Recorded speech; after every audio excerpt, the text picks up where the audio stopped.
आज हम एक चौंका देने वाला राज खोलने वाले हैं, वो निशानियां जिन्हें पहचान कर आप बरवक्त कदम उठा सकते हैं और शायद अपनी जिंदगी का सबसे कीमती रिश्ता बचा सकते हैं। ये मामला सिर्फ मोहब्बत या शादी तक महदूद नहीं, बल्कि इज्जत, एतमाद और सुकून की बुनियादों को हिला देने वाला है। सोचिए जरा, अगर वो औरत जिसे आपने दिल की मलका बनाया, जिसके साथ जिंदगी के हर लम्हे का वादा किया, अचानक आपकी बजाय किसी और मर्द की तरफ माइल हो जाए, दिल पर क्या गुजरेगी? जिंदगी का रंग उतर जाएगा और रिश्ते की खुशबू मांद पड़ जाएगी। लेकिन याद रखिए, ये बात हर औरत के लिए नहीं है। हम यहाँ किसी सिन्फ को बुरा नहीं कह रहे, बल्कि एक खास रवैये, खास मिजाज और खास हालात की बात कर रहे हैं, जिनकी वजह से कुछ औरतें अपने शौहर के होते हुए भी दूसरे मर्दों से ताल्लुकात बना लेती हैं। और ये ताल्लुकात अक्सर चुपके चुपके शुरू होते हैं, फिर बढ़ते हैं और एक दिन रिश्ते का तवाज़ुन बर्बाद कर देते हैं। दोस्तों, जब एतमाद टूटता है तो दिल के टुकड़े संभालना आसान नहीं होता। ये मौजू सदियों पुराना है।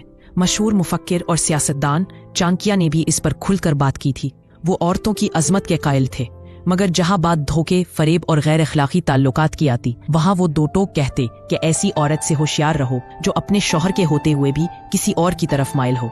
अब सवाल ये है कि आखिर वो कौन सी अलामात हैं जो बताती हैं कि कोई औरत इस तरफ जा रही है या जा चुकी है। पहला इशारा, आंखों का बदल जाना। जब औरत शौहर से मोहब्बत करती है तो उसकी आंखों में अपनायत, सुकून और इज्जत नजर आती है। लेकिन अगर वो आंखें चुराने लगे, बात करते वक्त नजर ना मिलाए या बार बार नजरें झुका ले, तो समझ लीजिए दिल कहीं और मसरूफ है। चाणक्य कहते हैं कि जो औरत नजर मिलाने से कतराए, उसके दिल में कोई राज जरूर होता है। दूसरा इशारा, लम्स से दूरी। अगर शौहर बीवी को प्यार से छुए, गले लगाए और वो बार बार बहाने बनाने लगे, अभी नहीं, थकी हूँ, मूड नहीं है, तो ये एक वाज़ेह अलामत है कि जज्बाती और जिस्मानी कुर्बत कम हो रही है और इसकी तवज्जो कहीं और है। मोहब्बत में कुर्बत कम हो जाए तो रिश्ते की दीवार में दरारें पड़ने लगती हैं। तीसरा इशारा, मोबाइल का राजदार बन जाना। आज के दौर में फोन इंसान की सबसे ज़ाती चीज है, लेकिन जब वही फोन छुपाया जाने लगे, पासवर्ड बदल जाए या कॉल सुनते वक्त कमरे से बाहर निकलने की आदत बन जाए, तो ये इशारा है कि बात सिर्फ दोस्तों की नहीं रही।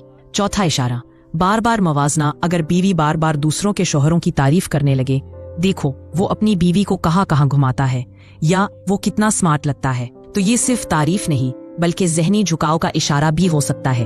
पांचवा इशारा, बाहर के लिए तैयारी, घर में लापरवाही। घर में आपके सामने सादा कपड़ों में और बगैर तैयारी के, लेकिन बाहर जाते वक्त हद से ज्यादा सजावट। ये अक्सर किसी और को मुतासिर करने की कोशिश होती है। जब सजावट का मकसद बदल जाए तो कहानी का रुख भी बदलने लगता है। छठा इशारा, घर की जिम्मेदारियों से दूरी। वो औरत जो पहले घर और बच्चों को अपनी तरजीह समझती थी, अब अगर मुसलसल लापरवाह हो, खाने पकाने से कतराए और शौहर की जरूरियात को नजरअंदाज करे, तो ये रवैया मामूली नहीं है। सातवां इशारा, बिलावजह झगड़े, हर बात पर लड़ाई, छोटी सी बात को बड़ा मसला बना देना और हमेशा नाराज रहना। ये सब इस बात का इशारा है कि वो दिल से अब इस रिश्ते में दिलचस्पी नहीं रखती। जहां मोहब्बत हो वहां शिकायत कम और कुर्बत ज्यादा होती है। आठवां इशारा, अकेले वक्त की तलब।